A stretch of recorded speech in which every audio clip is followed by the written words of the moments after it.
भगवान शिव की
हर महादेव। हर हर महादेव।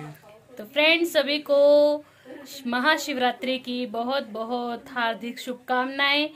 और जैसा कि आप सबको पता है, आज है महाशिवरात्रि और आज होता है महाशिवरात्रि का पर्व का हम व्रत रखते हैं।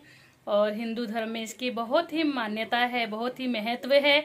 तो हम तो रेडी हो चुके हैं, जीवी रेडी हो चुका है, मैं रेडी हो चुकी हूँ, कुन्नू अभी रेडी होने गई है, इसीलिए आपको वहाँ यहाँ पर वो वेलकम नहीं कर रही है।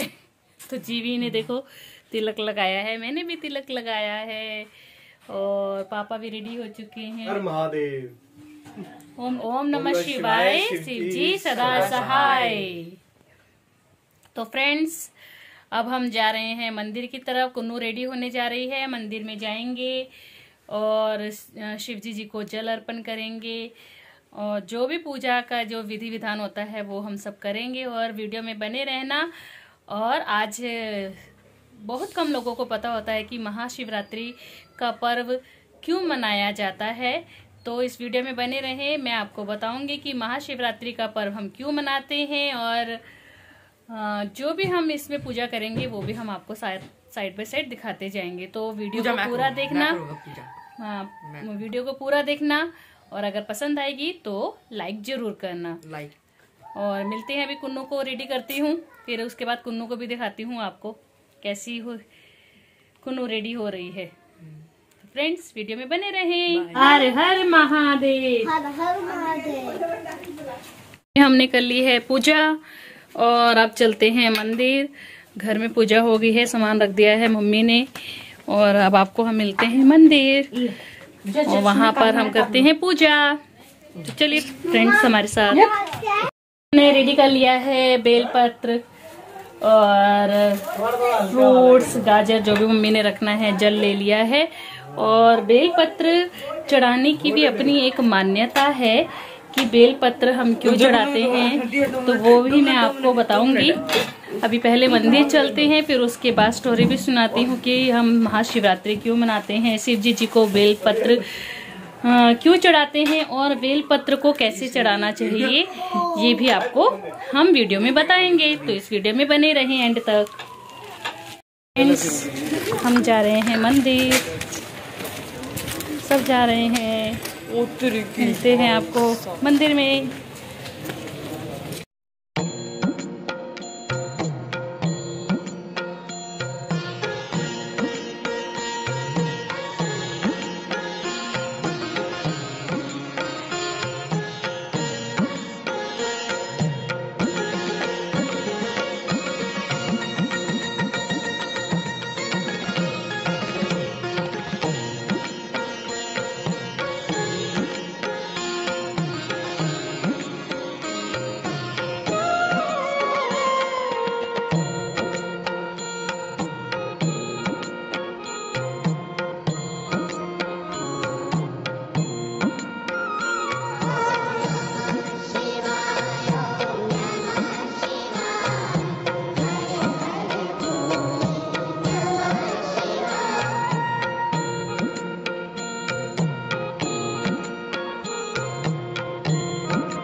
तो चलिए फ्रेंड्स, आइए करते हैं पूजा और आपको दिखाते हैं एंड साथ में सुनाते हैं आपको महाशिवरात्रि की कथा कि हम क्यों मनाते हैं महाशिवरात्रि का ये पर्व। तो दोस्तों, जैसा कि आप लोगों को पता ही है कि इस दिन हुआ था शिव और पार्वती जी का विवाह। तो लोग इनके विवाह के उत्सव में भी महाशिवरात्रि मनाते हैं, पर इसके पीछे की दूसरी भी कथा है। वो ये है कि कहा जाता है कि इस दिन शिव जी 12 ज्योतिर्लिंगों में प्रकट हुए थे और 12 ज्योतिर्लिंगों में प्रकट होने के उत्सव में भी महाशिवरात्रि को मनाया जाता है। और इसके पीछे की एक और कथा है कि जब समुद्र मंथन हुआ था, समुद्र मंथन की कथा आई थिंक सबको पता ही है ना। जब राक्षस और देवताओं के बीच में समुद्र मंथन हुआ था और उसमें से अमृत निकालना था, तो जब वो मंथन हुआ था तो उस समय हलाहल नाम का एक विष उत्पन्न हुआ, जो कि इतना भयानक था कि पूरी सृष्टि का वो विनाश कर सकता था। अब इस विष को कौन पिए, अब ये चर्चा में आ गया और सभी चिंतित हो गए।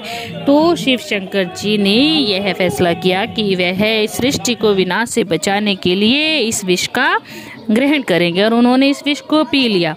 और जब उन्होंने इस विष को पिया तो वो इतना भयानक था कि वो इतने व्याकुल हो उठे और जो उनका कंठ था वो नीला पड़ गया, इसीलिए उन्हें नीलकंठ का नाम भी कहा जाता है और शिव शंकर जी को नीलकंठ भी कहा जाता है। और जब वो इतने व्याकुल हो गए, उस विष की इतनी अत्यंत गर्मी थी कि उनके साथ साथ वो आसपास का जो वातावरण था ना, उसमें भी इतनी गर्माहट उत्पन्न हो गई और सभी चिंतित हो गए कि जब शिव शंकर भोलेनाथ उसको सहन नहीं कर पा रहे हैं तो अब क्या होगा। तो वहाँ पर जो ऋषि मुनि थे, जो भी वहाँ के समय के चिकित्सक थे, तो उन्होंने शिव शंकर जी को ये बोला कि आपको पूरी रात्रि जाग कर व्यतीत करनी है, आपको ये विष एक रात को निकालना है, क्योंकि इसका जो प्रभाव है वो कम से कम एक रात तो रहना ही है। तो आपने इस रात को आज सोना नहीं है, आपने जागना है।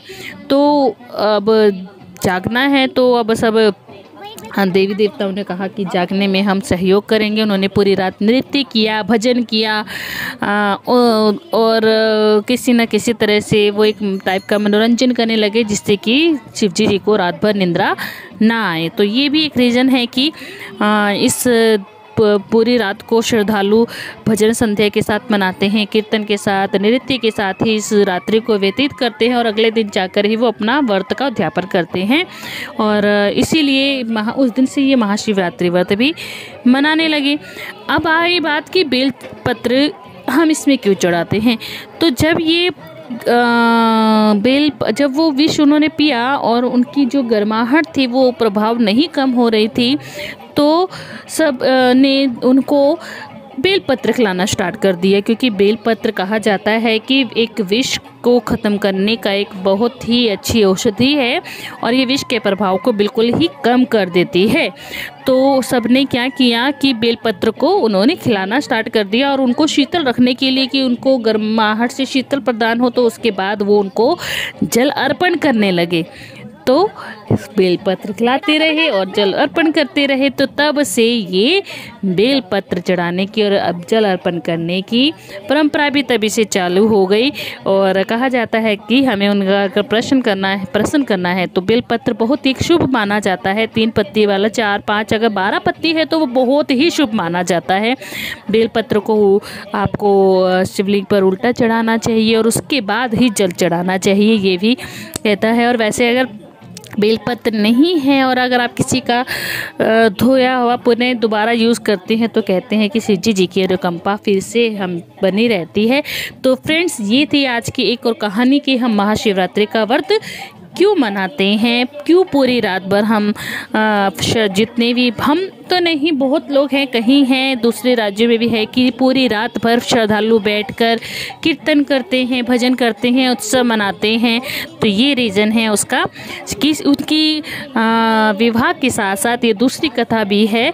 तो मोस्टली को सभी को पता होगा कि विवाह एक कारण है, बट इसका जो मेन कारण है धार्मिक पौराणिक, वो जो अभी मैंने आपको सुनाया, इसका वो कारण है। तो फ्रेंड्स, आपको ये कथा कैसी लगी, पसंद आई हो तो इसे ज़रूर ज़रूर लाइक करना और अपने आगे बच्चों को भी सुनाना। मेन है मेरा मोटो कि हम अपनी जितने भी हमारे एक्चुअली हिंदू धर्म में जितने त्यौहार हैं ना, हम उन्हें जानते हैं, बट उनके पीछे जो छोटे छोटे से जो रीज़न होते हैं वो उनके हमें कम ही पता चलते हैं। तो मेरा मेन है कि मैं इस वीडियो के थ्रू आपके पास जितने भी हम त्यौहार मनाते हैं और उनके छोटे छोटे से जो मेन रीज़न है वो मैं आप तक पहुंचा पाऊँ, क्योंकि एक्चुअली हम अपनी लाइफ में इतने बिजी हो चुके हैं ना, तो हमें टाइम ही नहीं है, समय ही नहीं है कि हम कुछ ज्ञान प्राप्त कर सकें। और अगर हम ही नहीं कर पाएंगे तो हम अपने आगे बच्चों को क्या देंगे ना। तो मेन मेरा ये भी है कि अपने बच्चों को मैंने अपनी संस्कृति से, अपने त्योहारों से जोड़ना है। और जब ये वीडियो वो देखेंगे या मैं बोल रही हूँ तो वो मुझे सुन रहे हैं, तो वो इस चीज़ों को जानेंगे और अपने त्यौहार से जुड़े रहेंगे, हिंदू धर्म से जुड़े रहेंगे। तो फ्रेंड्स, अगर आपको भी ये पसंद आए तो इसके लिए एक लाइक ज़रूर करना। और यहाँ पर मंदिर में हम सब कर रहे हैं प्रार्थना। और शिव जी का परिवार तो सबको पता ही है कि सब में से सुखी समृद्ध परिवार माना जाता है। तो जैसा शिव जी का परिवार है, तो यहाँ खड़े होकर भगवान जी से प्रार्थना करती हूँ कि आप लोगों का भी परिवार ऐसा ही समृद्ध बने, ऐसा ही खुशहाल बने, ऐसा ही सुखपूर्वक बने। तो यही मेरी भगवान जी से प्रार्थना है। और शिव पार्वती जी का दिन है और आज के दिन हमारे शिव जी ने अपना वैराग्य जीवन को छोड़कर गृहस्थ जीवन में प्रवेश कर दिया था और अपने एक विवाह के सूत्र में बंध गए थे। तो आज पति पत्नी का है दिन और इससे खुशहाल की से सौभाग्य की बात क्या हो सकती है कि यहाँ हम आए हैं एक साथ जल अर्पण करने के लिए। और आप भी अवश्य जाए कीजिए, अपने परिवार के साथ अपने बच्चों को ले जाएं, अपने बच्चों को सिखाएं, अपनी संस्कृति से जोड़ें। तो फ्रेंड्स, अब यहाँ पर देखिए, आज हम अभी आए हैं शाम को यहाँ पर इस मंदिर में, ये हम मल्टी मंदिर में आए हैं और शाम को यहाँ पर है भजन संध्या का कार्यक्रम। भजन संध्या चलेगी, कल यहाँ हवन है, भंडारा है। तो कोशिश करेंगे कि आपको भजन संध्या के वाली वीडियो भी मैं आप तक पहुँचाऊँ। और कल तो मुश्किल है थोड़ा सा, क्योंकि कल हवन है और हमारा तो स्कूल है, बच्चों के एग्ज़ाम स्टार्ट हो चुके हैं तो ऑफ नहीं ले सकते। कोशिश करेंगे कि भंडारा वाली वीडियो भी आप तक पहुंचाई जाए। और इसके साथ ही यहाँ पर मैं अपनी वाणी को विराम देती हूँ। तो कैसा लगे वीडियो प्लीज़ लाइक ज़रूर करना, शेयर करना और चैनल में अगर नए हैं तो प्लीज़ सब्सक्राइब भी ज़रूर करना। और देखते हैं अभी आपको और सारा मंदिर का नज़ारा दिखाती हूँ, है ना। और इसके बाद अभी शाम को हम तो अपने इसमें कर देते हैं व्रत का उद्यापन, सबके अलग अलग है। तो हमने तो सिंपल सा व्रत रखा है, भगवान जी से सिर्फ प्रार्थना कर सकते हैं ना, सच्चे मन में भी एक्चुअली होना चाहिए। सच्चा मन है तो भगवान आपके साथ ही है। तो यहाँ कर रहे हैं लोग पूजा, तो हमने कर ली है। अब हम थोड़ा घर की तरफ प्रस्थान करेंगे, अपना जो भी है फ्रूट का सेवन करेंगे, जो भी है ना, जैसे आप लोग करते हैं। तो चलिए आगे की तरफ बढ़ते हैं।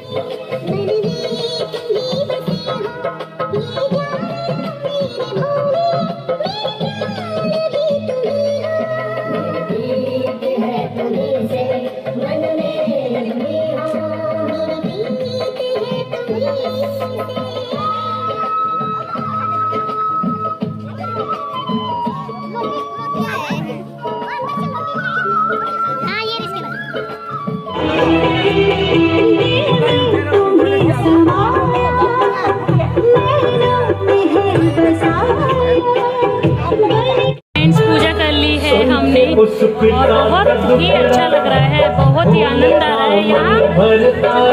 जीवी ने भी कल पूजा कर ली। जीवी, हाँ, अच्छा लगा? अच्छा लगा, अच्छा लगा, बहुत ही आनंद आ रहा है, बहुत सुंदर लग रहा है। ये मंदिर हमारा मल्टी जिम का मंदिर है और यहाँ पर शाम को भजन संध्या का भी प्रोग्राम है और हमें तो बहुत ही मजा आ रहा है। और अगर आपको भी मजा आ रहा है तो लाइक कर दीजिए और भोले शंकर आपकी भी सारी मनोकामना को पूरा करें, ऐसे हम उनसे प्रार्थना करते हैं आप लोगों के लिए भी। वैसे पंडित जी लिखाते हैं जो पूरा देते हैं।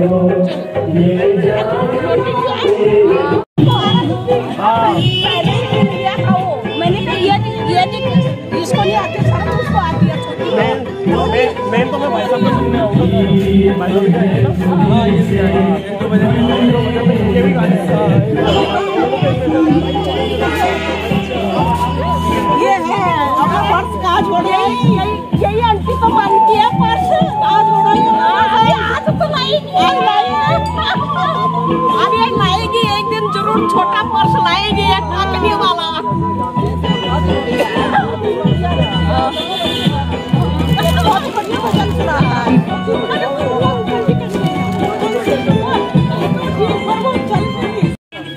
यहाँ से गए तो रोटी लाए तुम। फ्रेंड्स, हमने पूजा कर ली है, घर जा रहे हैं थोड़ा सा पार्क में घूमते हुए। और ये देखिए पार्क में बहुत अच्छी धूप लग रही है। कल यहाँ पर है भंडारा, हवन है, शाम को भजन संध्या भी है यहाँ पर।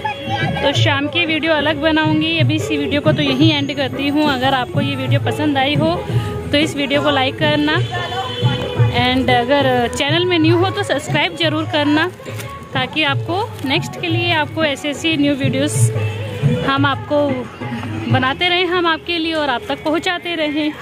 तो मिलते हैं नेक्स्ट वीडियो में। हर हर महादेव, ओम नमः शिवाय। आपके लिए भी प्रार्थना की है, आप लोगों की भी ईश्वर प्रार्थना जो आपकी विशेष है वो पूरी करे। मिलते हैं नेक्स्ट व्लॉग में। Bye bye. Bye bye. Bye friends, bye bye. मिलते हैं नेक्स्ट व्लॉग में। Bye bye.